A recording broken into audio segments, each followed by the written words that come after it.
watch and burn. Hey everyone, so tonight I want to discuss the 1988 film starring John Cusack and Tim Robbins called Tapeheads. Now, I've loved this movie since I was a little kid.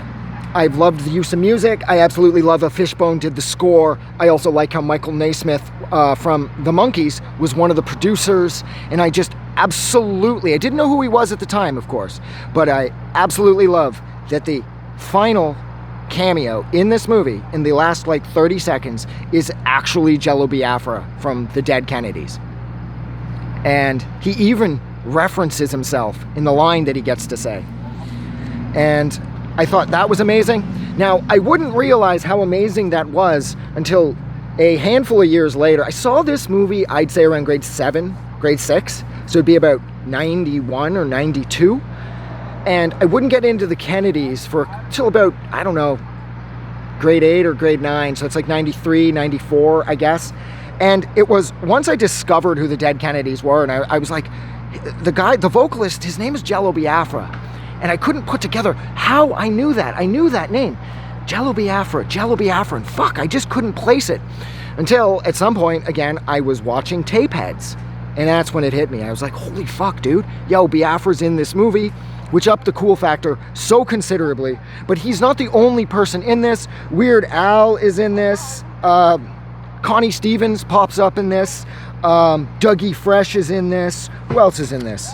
I wrote them down so I wouldn't forget. Oh, yeah, that's right. Stiv Bators from the Dead Boys and Lords of the New Church. He's in this as well. And it's interesting, too. A side note about Stiv Bators was he was completely obsessed with the Doors and Jim Morrison. And he had requested that when he died, and he did unfortunately pass away at the age of 40, that he be cremated and his ashes be scattered around Morrison's grave in Paris. And his girlfriend complied. Now, a few years later, I can't remember what commentary it was for, but John Waters, I think it was Polyester, because I think Stiv Bators was in that. Well, anyways, it doesn't matter. John Waters said how Stiv Bators' girlfriend admitted to him at some point that she snorted some of Bators' ashes in order to be closer to him. So that's pretty badass. And he, of course, plays the head of the Blender Children in this, whose song in this is actually pretty catchy. And that is sort of the thing that has John Cusack and Tim Robbins' video directing careers take off.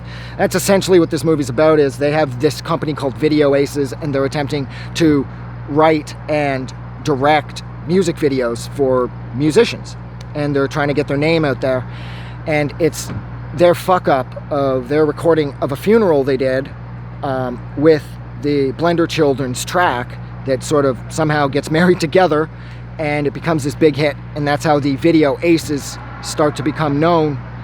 And does this keep recording when I get mad? Yes, it does. That's beautiful.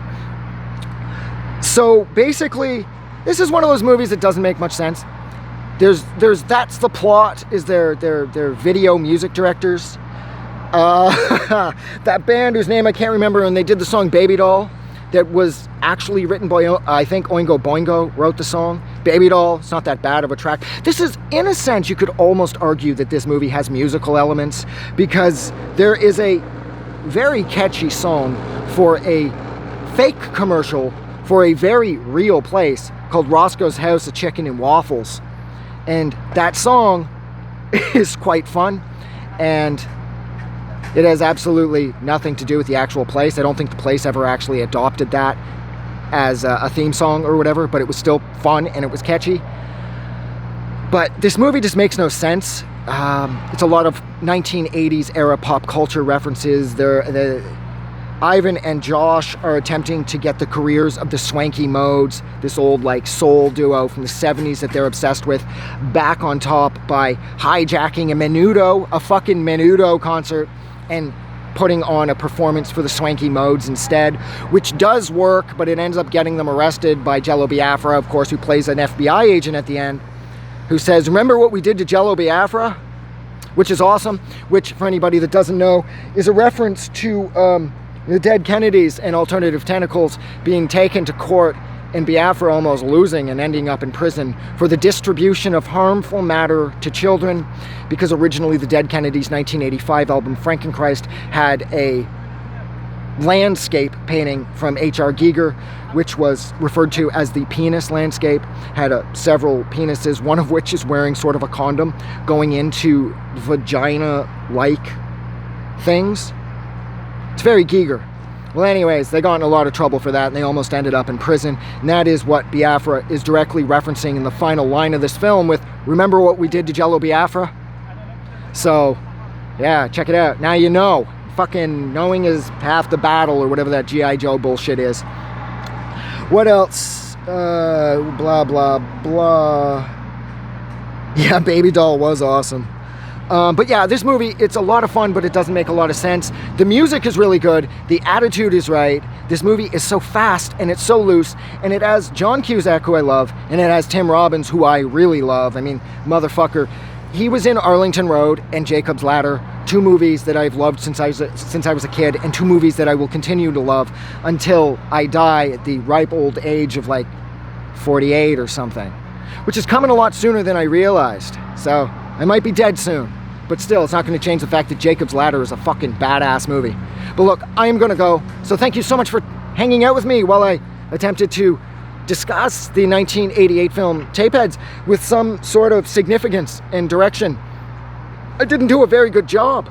But like always, if you did like this, don't forget to do something nice for somebody. But please, most importantly, do not forget that the world is a better place because you are in it. And I'm going to go because, oh, this run of these lately, they've been really bad. And I apologize for that. Kind of. Have a good night. I just wanted to say thank you for making it through the entire video. I really appreciate it. And I'm going to remind everyone one more time, even though I've probably already done this in the video that you just watched, to please click the like button as well as the subscribe button because it helps this channel grow. And thank you for hitting like and subscribe. And we will see you guys really soon.